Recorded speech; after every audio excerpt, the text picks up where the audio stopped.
Namaste, everyone, and welcome back.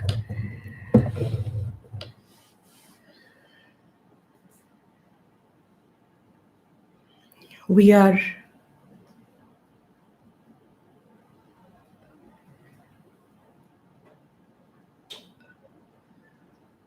practicing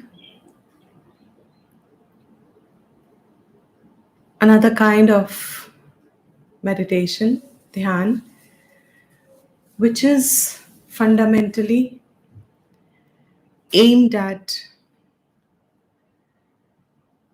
improving ekagrata.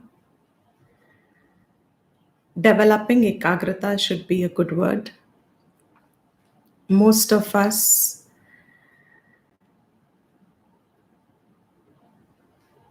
are focused, but for a short span, and also very dependent on what is to our preference. It becomes natural to us to focus on that. But ekagrata fundamentally means your entire capacity to be attentive in this sense of limitation. Your entire capacity to be attentive is channelized, is made, I would say, is kept illumined, is enlightened, is like you light a match, a candle, you light a matchstick to light a candle, and suddenly there is complete brightness. In the same way, ekagrata means you have chosen a task or a topic, and entirely your chit is at it without any other thought, without any other distraction, and it goes very, very deep within. It is not a superficial attention like we would have when, say, you're listening to this or you're seeing something that involves attention, but it requires a very small part of our attentiveness, capacity to be attentiveness, to be attentive. It requires very little of that chittam. Ekagrata is this whole capacity is kept aligned to that chosen thing for a length of time. It can be as little as few minutes to as much as few hours, depending upon how the capacity has got developed. It is a development also. So the only difference between ekagrata, of course, the translation is concentration, but concentration is possible with topics at hand of the senses. Ekagrata is something that you have mentally chosen as a task. It's a manasa vyapar. And for that manasa vyapar, the topic is also in your own chittam. You have focused on it, you have chosen it. And that topic of chittam should be something that chit can hold itself in. And it should be no wonder to most of us. What will chit hold itself in? What it's natural? What is natural to it? What is its source? And its source is Chaitanyam. Its source is, you call it any word. In English, since this is just YouTube and live, so I'll use a general word for whoever is starting now. It is just consciousness to start with. But as you move forward, you realize this Chaitanyam is the very being. That is Brahman, that is Atman. ultimately. So, where is this capacity of the chit to be attentive really coming from? It comes from the same source from where it has emerged. It's sustained by it. So ekagrata is actually not a very difficult thing. It doesn't need so much of a hard focus and concentration. It doesn't need you have to fight your own nature. Truly speaking, we have just developed interests around it for a chit to be involved, and all ekagrata means is just to learn to develop a little disinterest or a little moving away from those topics for a short period of time, and you will realize, all of us realize, that chit is actually very naturally held in ekagrata when we do not have what we have developed as its topic of pursuits. So chit will remain attached in a way to ekagrata, to its own source. It will move towards its own source if we are not interfering and we do not take it out. And when we say we take it out, means we take it with reference to our senses and its engagements.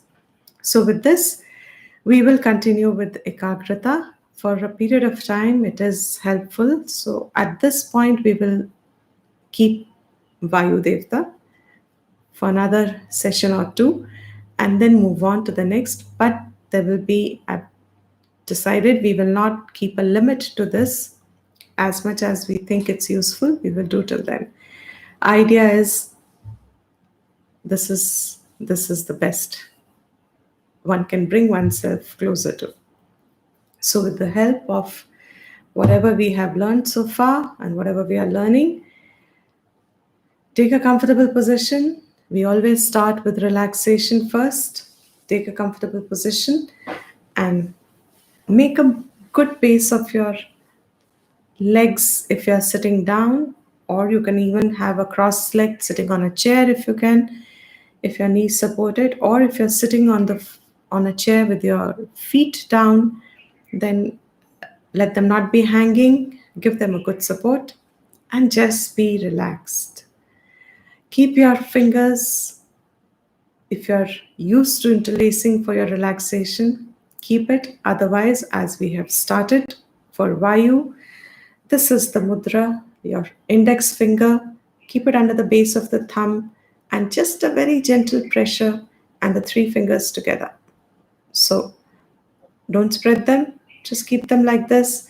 Initially, it takes a little time, and very soon you realize it just gets so natural. And that you can keep on your knees in that, and gently close your eyes, your spine straight, your head straight. Take a couple of deep breaths before you close your eyes so that you know now what you are ready for, and simply, very gently. The capacity of relaxation, if you have practiced enough, is the minute you choose to sit in this posture, your mind is ready to glide in it. It is not a task, it is not an effort. It is enjoyable. It is anandam in itself. So keep your eyes closed. And I'll keep quiet for a few minutes because some of you are getting used to doing the relaxation order yourself. After a few minutes, I will continue with the instructions for the sake of those who are still new to it.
Observe your own feet.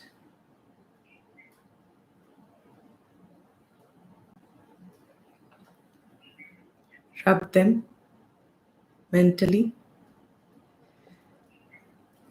Sorry.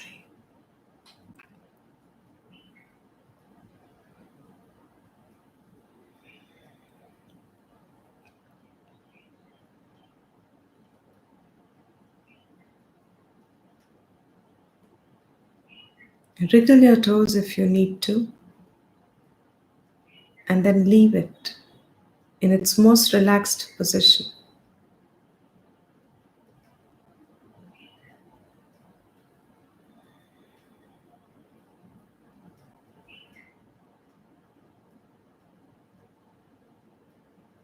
Shift your gaze upwards, rubbing mentally your ankles,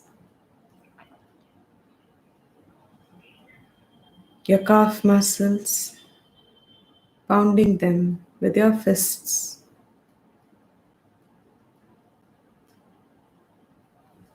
Rub your knee joints mentally.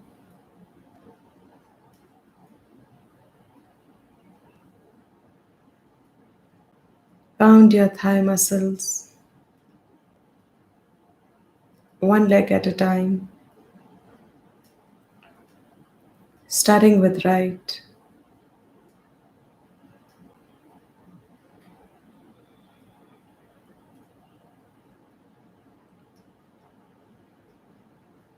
Come to your low back.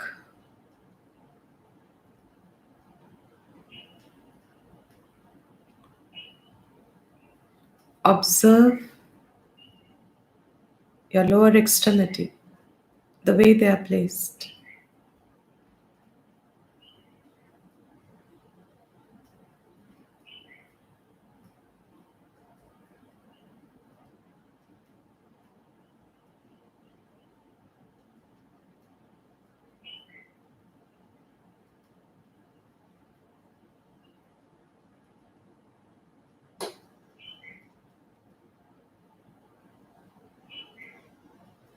Rub your attention, shift your attention and rub the low back upwards, vertebra by vertebra.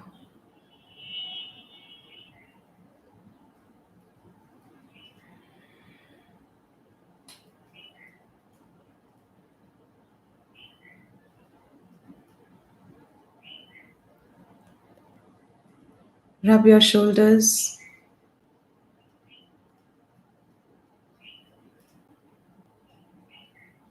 and if your mind is very active, full of thoughts, don't worry, that's okay.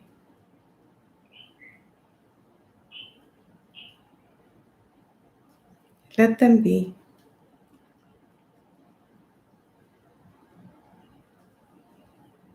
Gently shift your mental gaze to your shoulders.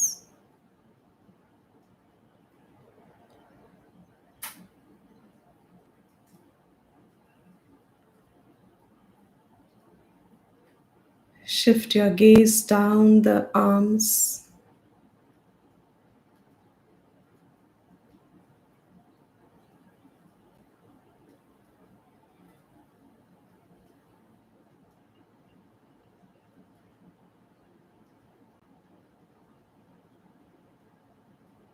to your hands.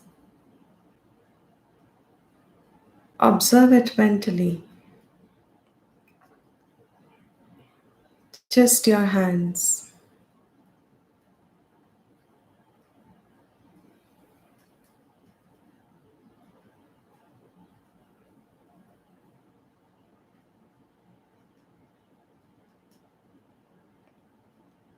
Take a deep breath in.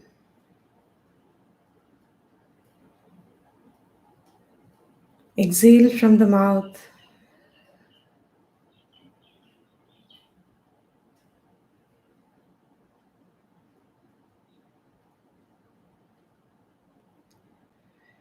Do this about 5 times.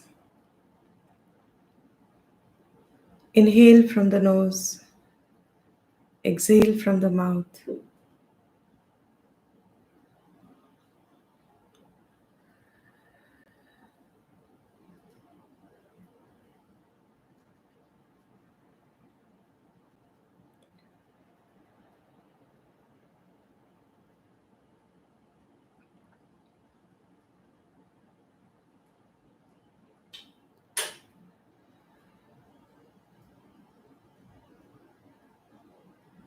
Watch your face muscles, your eyelids, your head,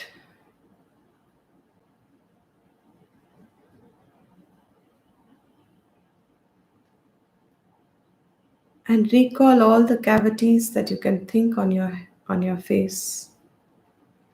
Eyes are a cavity, nostrils are a cavity, under the skull is a cavity, mouth.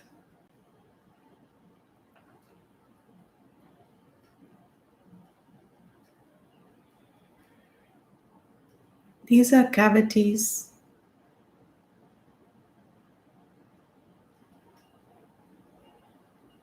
like trunks embedding the specific organs,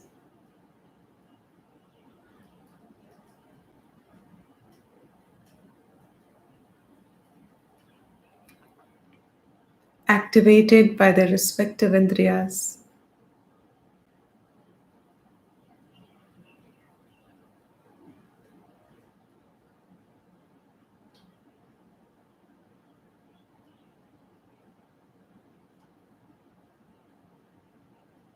And activated further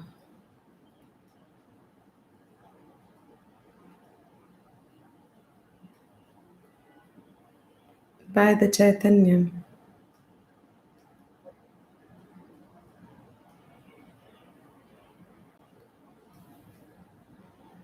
making you aware of the perception.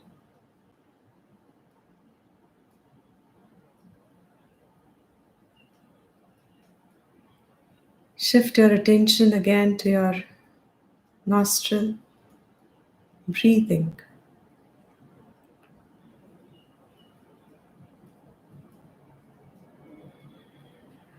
Just observe how it goes in and out.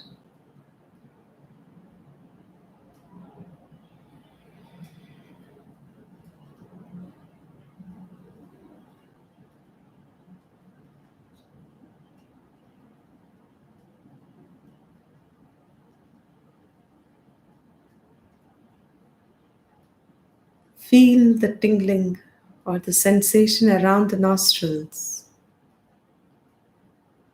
Pay attention there.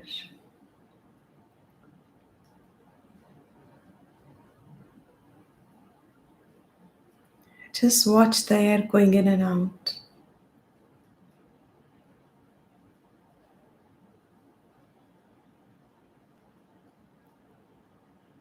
Can you notice the temperature? Difference between air going in and out.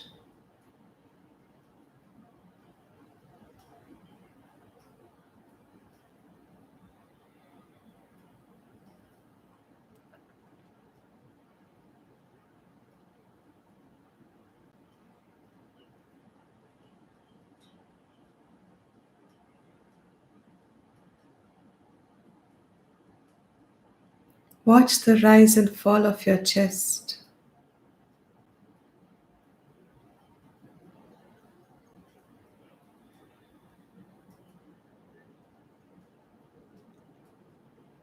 And your abdomen.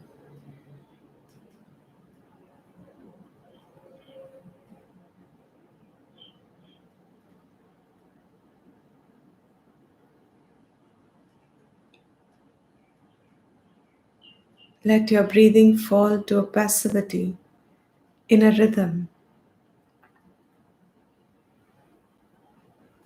not forced by you inside and out.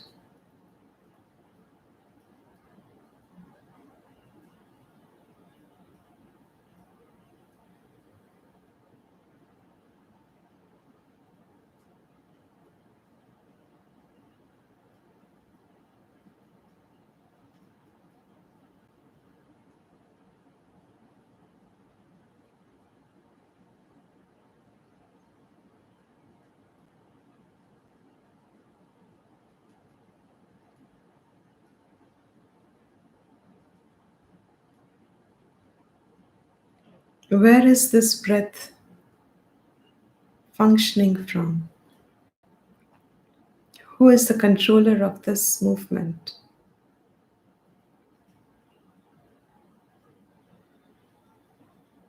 When it becomes passive, like in sleep or in meditation,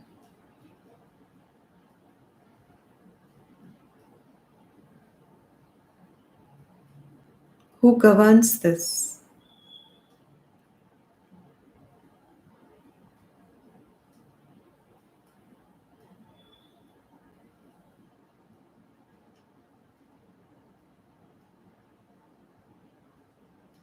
The air going in and out is coming from where?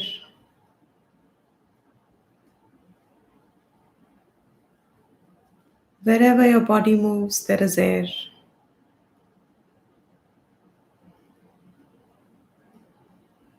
already available for you to breathe in.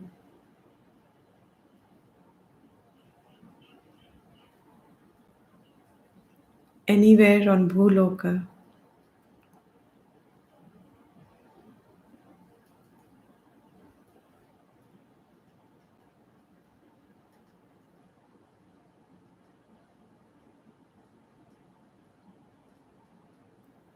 visualize the earth and the envelope of air around it.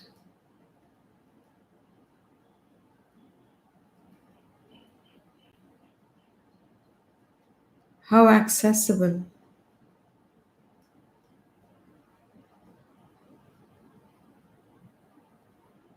not only for you, for all living beings.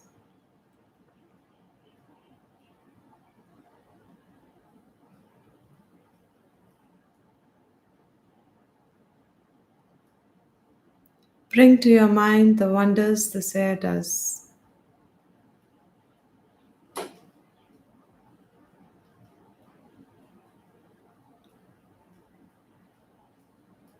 It is constantly in movement, swift as a deer,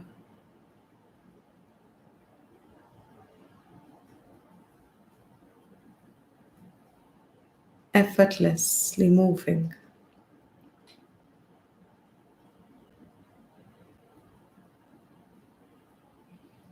Visualize sitting on it, the controller, the governor of this movement,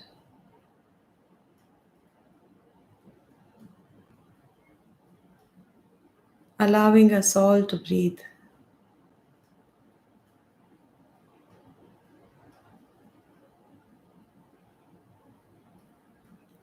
with his four hands,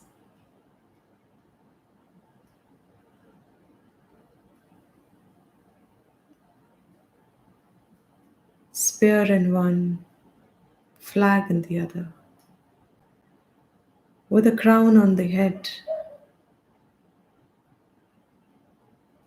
offering benediction, a blessing to all those living beings whom it nurtures.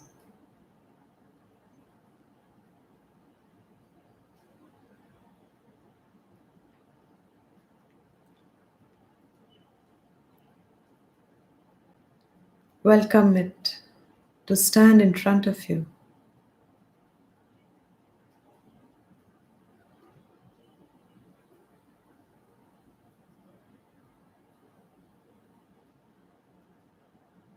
Offer your prostrations.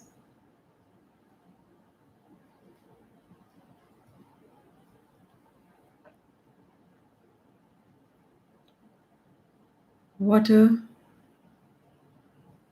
to wash the feet and the hands and to refresh.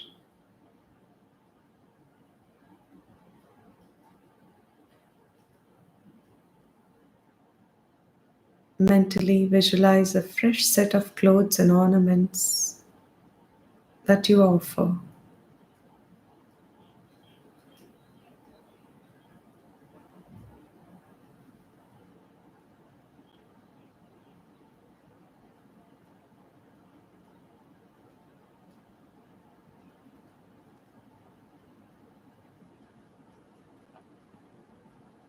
Allowing an asan, a seat.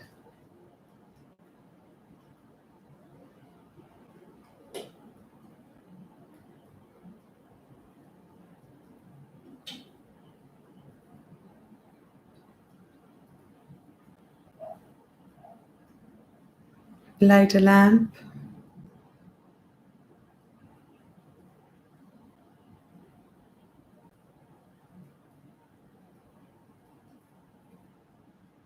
To welcome.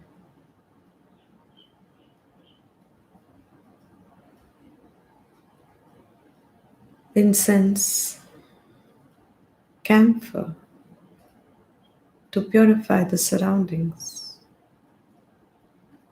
that we may have polluted.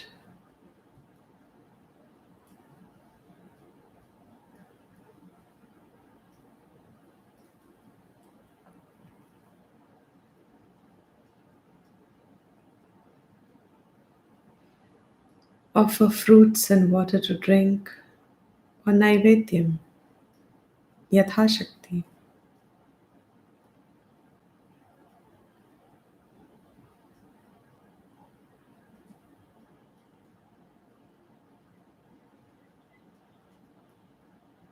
Expressing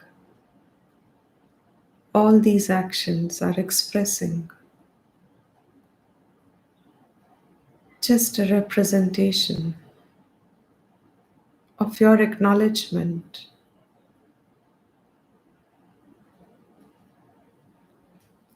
of how life is impossible without the grace of this principle.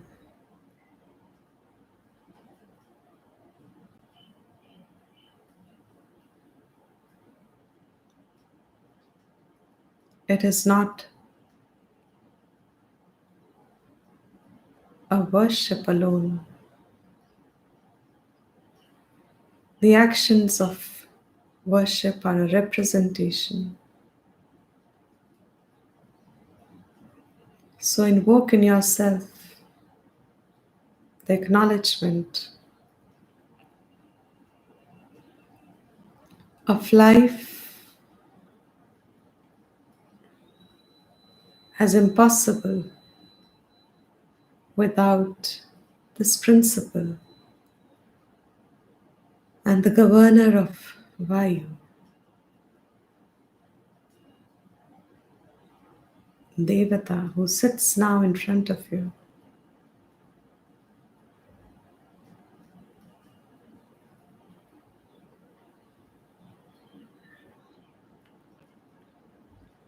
Who controls the movement so gently that we never are aware of it normally.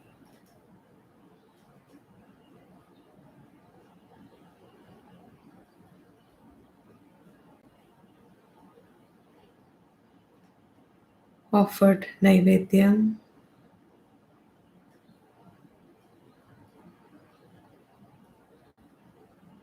to represent your gratitude, thankfulness, abhar,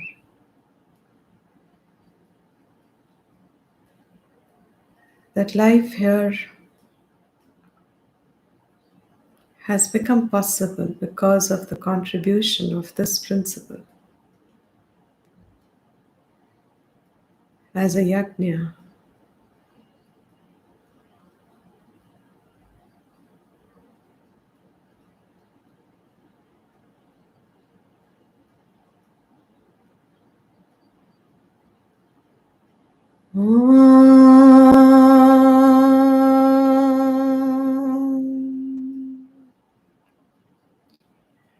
Pavanaya Namaha.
Namaha.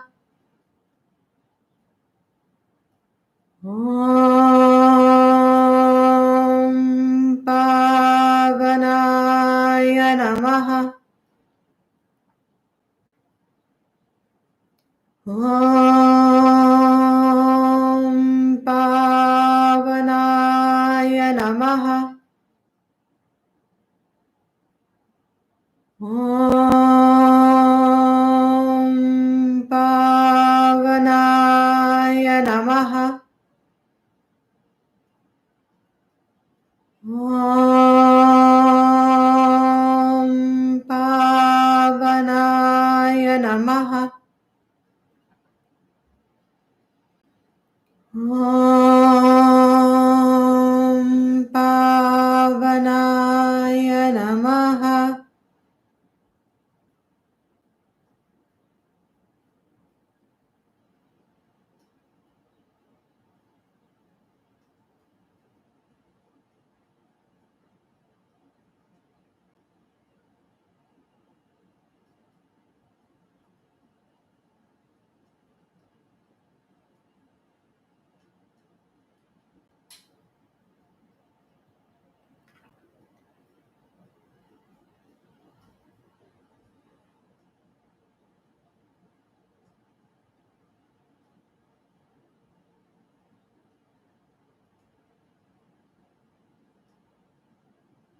Allow the Devata to mount his own vehicle again,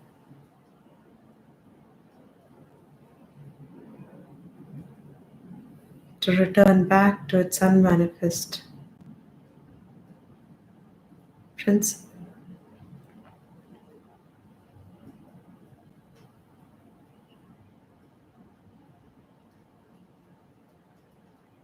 unseen for you, but present around you, always.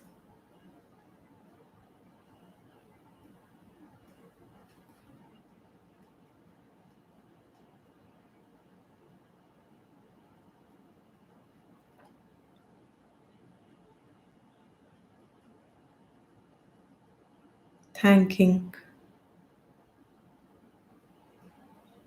and seeking a blessing if you need.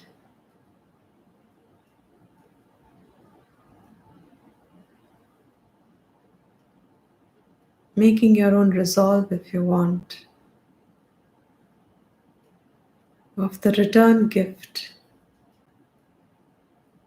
that you may want to offer. For this breath is a gift of this principle of Vayu Devata.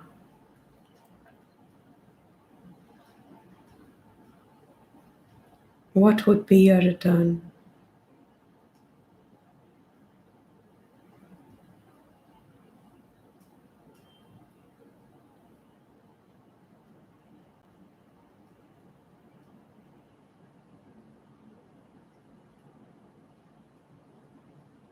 Bring your attention back to your body, the way it is placed.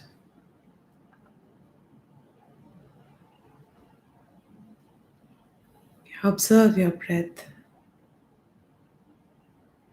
and just recognize the movement is carrying away the impurity and is gentle to allow your breathing.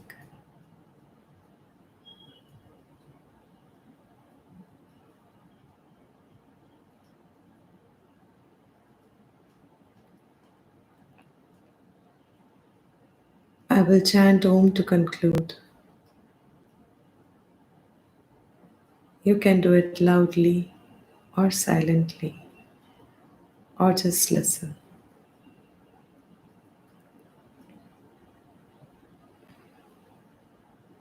Om.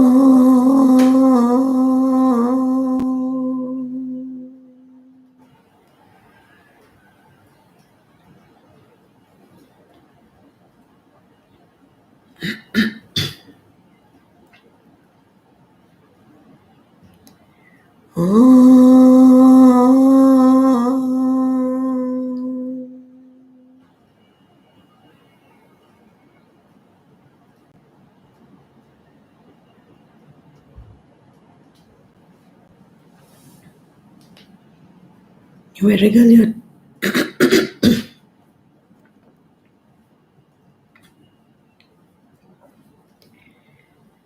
wriggle your toes and fingers and open your eyes whenever you want to.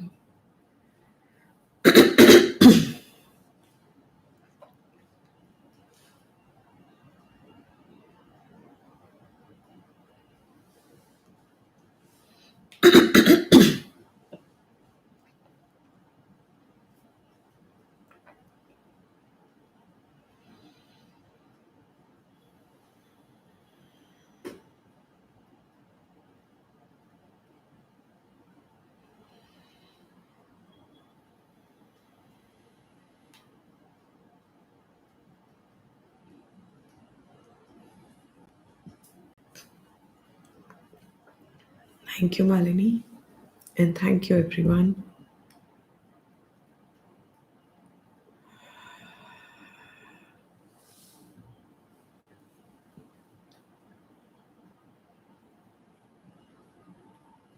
Thank you, Sapna. Thank you, Rajni.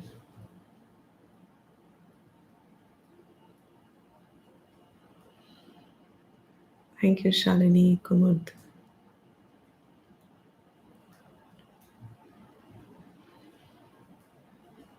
Neeru, Malini.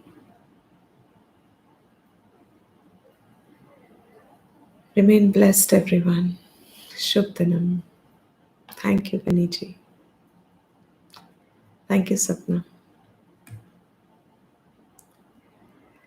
We are indeed very blessed. For even the acknowledgement of this is touching the truth. Just as when we touch a wave in the ocean, what more can be important or essential? Thank you, everyone. Remain blessed.